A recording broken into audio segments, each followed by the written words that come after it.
नमस्कार दोस्तों, आप सभी का स्वागत है यूट्यूब चैनल डी गार्डन में। तो दोस्तों, इस वीडियो में हम जानेंगे बंगाल की खाड़ी में बनने वाले वेदर सिस्टम के बारे में, जो कि अब से पहले एक लो प्रेशर सिस्टम के रूप में बना हुआ था, लेकिन आज यह एक डिप्रेशन का रूप धारण कर चुका है, यानी कि एक मजबूत वेदर सिस्टम बन चुका है और आने वाले दिनों में यह देश के किन किन राज्यों को बारिश देने वाला है, इसके बारे में आगे वीडियो में बात करेंगे। लेकिन उससे पहले थोड़ा सा जान लेते हैं साइक्लोन आसना के बारे में, जो कि गुजरात पर पिछले कई दिनों तक भारी बारिश देता रहा, यानी कि मूसलाधार बारिश देता रहा। तब तो मौसम विभाग ने इसका कोई भी नाम घोषित नहीं किया, लेकिन जब यह साइक्लोन गुजरात से काफी आगे निकल चुका है, काफी दूर निकल चुका है, भारत से या गुजरात से इसका कोई भी लेना देना नहीं रहा, तब जाकर के मौसम विभाग अपने अपडेट में इसका नाम आसना घोषित करता है, जारी करता है। तो आप सभी इसी बात से समझ सकते हैं कि इस बार पूरे मानसून सीजन के दौरान मौसम विभाग जो मानसूनी बारिश की गतिविधियों को अपडेट जारी करता रहा, उनमें काफ़ी खामियां या काफ़ी त्रुटियां देखने को मिलती रही। कई राज्यों पर बारिश हो जाती थी, उसका अपडेट मौसम विभाग अगले दिन जारी करता था। तो इस तरह की काफ़ी खामियां पूरे मानसून सीजन के दौरान मौसम विभाग के अपडेटों में देखने को मिलती रही। खैर, मौसम विभाग को चाहिए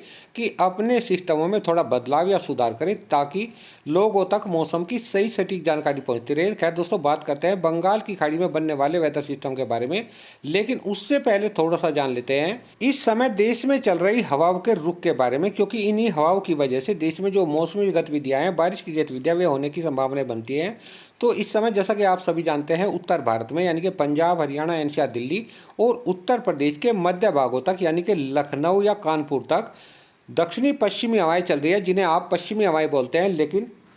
पश्चिम बंगाल, झारखंड, बिहार और पूर्वी उत्तर प्रदेश के मध्य भागों तक पूर्वी हवाओं का फ्लो बना हुआ है, यानी कि पूर्वी हवाएं चल रही है, क्योंकि बंगाल की खाड़ी में इस समय उड़ीसा के दक्षिणी पश्चिमी भागों पर एक डिप्रेशन बन चुका है, यानी कि मजबूत वेदर सिस्टम बन चुका है। इसी की वजह से कुछ नमीदार हवाएं या पूर्वी हवाएं उत्तर प्रदेश के मध्य भागों तक पहुंच रही है या चल रही है, और कल भी चलती रहेंगी। लेकिन मैदानी राज्यों की बात करें तो कल भी पंजाब, हरियाणा, एनसीआर, दिल्ली और उत्तर प्रदेश के मध्य भागों तक दक्षिणी पश्चिमी हवाओं का फ्लो बना रहेगा, लेकिन कल इनकी रफ्तार काफ़ी कम हो जाएगी, यानी कि लगभग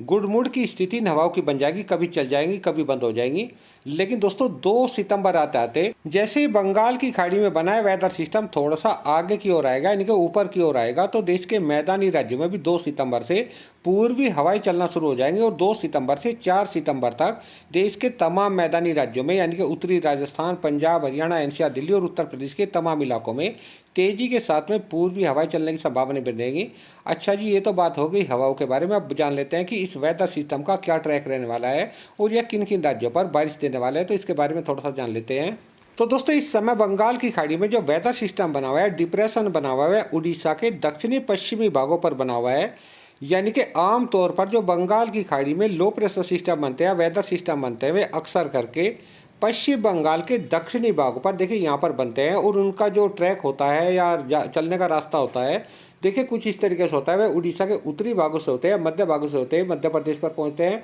फिर राजस्थान के दक्षिणी भागों से या गुजरात के ऊपर से होकर के आगे निकल जाते हैं। लेकिन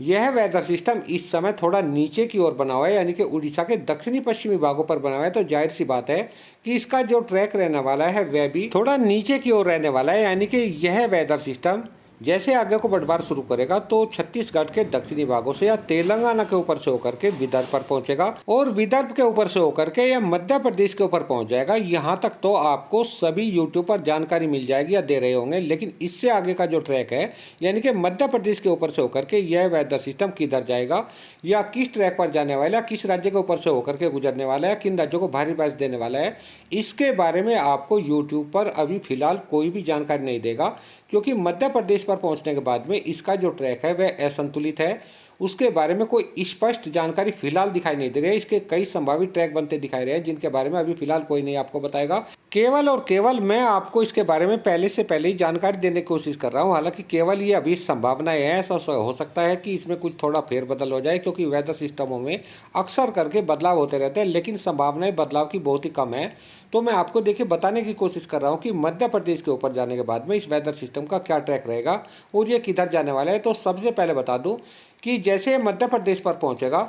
तो मध्य प्रदेश के ऊपर पहुंचने के बाद में यह मजबूत वेदर सिस्टम कमज़ोर पड़ जाएगा और एक सर्कुलेशन के तौर पर रह जाएगा। और जैसे ये कमज़ोर सर्कुलेशन बनेगा तो दक्षिणी पश्चिमी हवाएं इसे पीछे की ओर धकेलना शुरू कर देंगे, जिससे यह सर्कुलेशन वापस से रिकवर करते हुए उत्तर प्रदेश के ऊपर पहुंच जाएगा, लेकिन पहुंचेगा सर्कुलेशन के तौर पर। और दोस्तों, जिस समय तक यह सर्कुलेशन उत्तर प्रदेश के लगभग मध्य भागों पर पहुंचेगा तो उस समय तक बंगाल की खाड़ी में एक नया मजबूत लो प्रेशर सिस्टम पश्चिम बंगाल के दक्षिणी भागों पर बन चुका होगा, जो कि बंगाल की खाड़ी से इस तक कोई भी नमीदार हवाएं नहीं पहुंचने देगा, क्योंकि सारी की सारी नमीदार हवाएं बंगाल की खाड़ी में बने वेदर सिस्टम या लो प्रेशर सिस्टम के चारों ओर को घूमनी शुरू हो जाएंगी, जिससे यह सर्कुलेशन फिर से मध्य प्रदेश के ऊपर से होकर के राजस्थान के दक्षिणी पूर्वी भागों से पाकिस्तान की ओर निकल जाएगा या फिर गुजरात के ऊपर से होकर के पाकिस्तान की ओर निकल जाएगा। ऐसी संभावनाएं फिलहाल दिखाई दे रही है, लेकिन इसके पीछे भी बंगाल की खाड़ी में पश्चिम बंगाल के दक्षिणी भागों पर जल्द ही एक मजबूत वेदर सिस्टम या लो प्रेशर सिस्टम या डिप्रेशन बनने की संभावनाएं बनती दिखाई दे रही है। खैर, उसके बारे में आने वाले किसी वीडियो में बात करेंगे।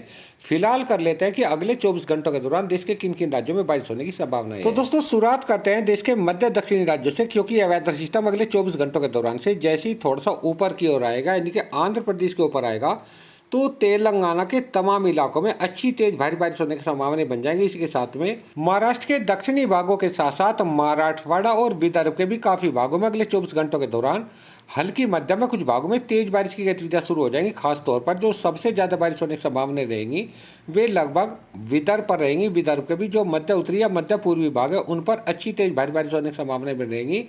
हालांकि छत्तीसगढ़ की बात करें तो छत्तीसगढ़ के जो दक्षिणी भाग है, कांकेर, कोडागांव, नारायणपुर, बस्तर, दंतेवाड़ा, सुकमा, बीजापुर, इन जिलों के काफी भागों में हल्की मध्यम में कुछ भागों में तेज भारी बारिश होने की संभावना बन रहेंगे। हालांकि छत्तीसगढ़ के मध्य उत्तरी भागों में केवल हल्की छुट छुट बौछारें हल्की बारिश होने की संभावना है। हालांकि मध्य प्रदेश की बात करें तो पश्चिमी मध्य प्रदेश के तो ज्यादातर भागों में अच्छी तेज भारी बारिश होने की संभावना बन रहेंगी। नीमच, मंदसौर, रतलाम, झाबुआ, अलीराजपुर, बड़वानी, बुरहानपुर, हरदा, बैतूल, होशंगाबाद, रायसेन, भोपाल, विदिशा, अशोकनगर, गुना, शिवपुरी, राजगढ़, शाजापुर, इंदौर, धार, खंडवा, खरगोन, इन जिलों के ज्यादातर भागों में अगले 24 घंटों के दौरान हल्की मध्यम में कुछ भागों में अच्छी तेज भारी बारिश होने की संभावना बनेगी। हालांकि पूर्वी मध्य प्रदेश के ज्यादातर भागों में अगले 24 घंटों के दौरान हल्की बारिश या इक्का दुक्का स्थान पर हल्की से मध्यम बारिश होने की संभावना है, क्योंकि यह वेदर सिस्टम देखिए विदर्भ के ऊपर से होकर के थोड़ा सा पश्चिमी मध्य प्रदेश की ओर बढ़ने वाला है। इसलिए पूर्वी मध्य प्रदेश के ज्यादातर भागों में हल्की बारिश या इक्का दुक्का स्थान पर हल्की से मध्यम बारिश होने की संभावना बनेगी। हालांकि गुजरात के काफी भागों में अगले 24 घंटों के दौरान से एक बार फिर से बारिश होने की संभावना बन रही है। बनासकांठा, साबरकांठा, पाटन, महसाना, गांधीनगर, अहमदाबाद, खेड़ा, महिसागर, अरवली, दाहोद, पंचमहल, छोटा उदयपुर, बड़ोदरा, भरूच, नर्मदा, सूरत, तापी, दंग, नवसारी, वलसाड, इन सभी जिलों के ज्यादातर भागों में एक बार फिर से अगले 24 घंटों के दौरान से हल्की मध्यम में कुछ भागों में तेज बारिश होने की संभावना बन रही है। हालांकि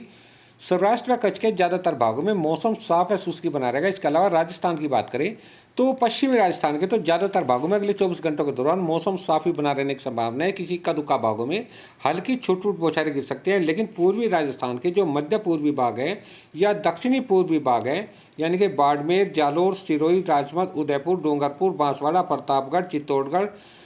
पाली, भीलवाड़ा, बूंदी, कोटा, बारन, झालावाड़, टोंक, अजमेर, सवाई माधोपुर, इन जिलों के ज्यादातर भागों में अगले 24 घंटों के दौरान से मध्यम तेज भारी बारिश होने की संभावना बनेगी। हालांकि पूर्वी राजस्थान के जो उत्तरी पूर्वी भाग है, जयपुर, भरतपुर, धौलपुर, करौली, सवाई माधोपुर, इन जिलों के ज्यादातर भागों में बादलों की आवाजाही के साथ में हल्की बारिश या इक्का दुक्का स्थान पर हल्की से मध्यम बारिश होने की संभावना बनेगी। लेकिन पंजाब, हरियाणा, एनसीआर, दिल्ली और पश्चिमी उत्तर प्रदेश की बात करें तो अगले 24 घंटों के दौरान पंजाब, हरियाणा के तो ज्यादातर भागों में मौसम साफ ही बना रहेगा, लेकिन पश्चिमी उत्तर प्रदेश के साथ साथ एनसीआर, दिल्ली और हरियाणा के भी जो भाग एनसीआर, दिल्ली से सटे हुए हैं, यानी कि मेहंदरगढ़, रेवाड़ी, चरखी दादरी, गुरुग्राम, मेवात, पलवल, इन जिलों के कुछ भागों में बादलों की आवाजाही के साथ में हल्की बौछारें इक्का दुक्का स्थान पर हल्की फुल्की बारिश होने की संभावना बन रहेगी। हालांकि दोस्तों, पहाड़ी राज्यों की बात करें तो जम्मू कश्मीर में अगले 24 घंटों के दौरान बारिश होने की संभावना बहुत ही कम दिखाई दे रही है, लेकिन उत्तराखंड और हिमाचल प्रदेश के कुछ भागों में अगले 24 घंटों के दौरान हल्की फुल्की बारिश या इक्का दुक्का स्थान पर हल्की से मध्यम बारिश होने की संभावना बनेगी। लेकिन 2 सितंबर आते पहाड़ी राज्यों के साथ साथ पंजाब, हरियाणा, एनसीआर, दिल्ली और पश्चिमी उत्तर प्रदेश के काफी भागों में थोड़ी सी बारिश बढ़ जाने की संभावना है। जी हाँ दोस्तों, खंड वर्षा के तौर पर 2 सितंबर से पहाड़ी राज्यों के साथ पंजाब, हरियाणा, एनसीआर, दिल्ली और पश्चिमी उत्तर प्रदेश के कुछ भागों में हल्की बारिश होने के साथ साथ इक्का दुक्का स्थान पर हल्की से मध्यम बारिश होने की संभावना बन जाएंगी। हालांकि पूर्वी उत्तर प्रदेश की बात करें तो पूर्वी उत्तर उत्तर प्रदेश में अगले 24 घंटों के दौरान पश्चिमी उत्तर प्रदेश के मुकाबले थोड़ी सी बारिश की प्रोबेबिलिटी थोड़ी सी अधिक रहेगी। यानी कि पूर्वी उत्तर प्रदेश के जो मध्य उत्तरी भाग है या मध्य उत्तरी पूर्वी भाग है, लखनऊ संभाग का इलाका है, सीतापुर, बहराइच, श्रावस्ती, बलरामपुर, सिद्धार्थनगर, महाराजगंज, कुशीनगर, देवरिया, गोरखपुर, गोंडा, बस्ती, अयोध्या, बाराबंकी, रायबरेली, अमेठी, इन जिलों के कुछ भागों में अगले 24 घंटों के दौरान हल्की बारिश होने के साथ साथ इक्का दुक्का स्थान पर हल्की से मध्यम बारिश होने की संभावना बनेगी। हालांकि 2 सितंबर आते पूर्वी उत्तर प्रदेश के भी काफ़ी भागों में थोड़ी सी बारिश बढ़ जाने की संभावना है। इसके अलावा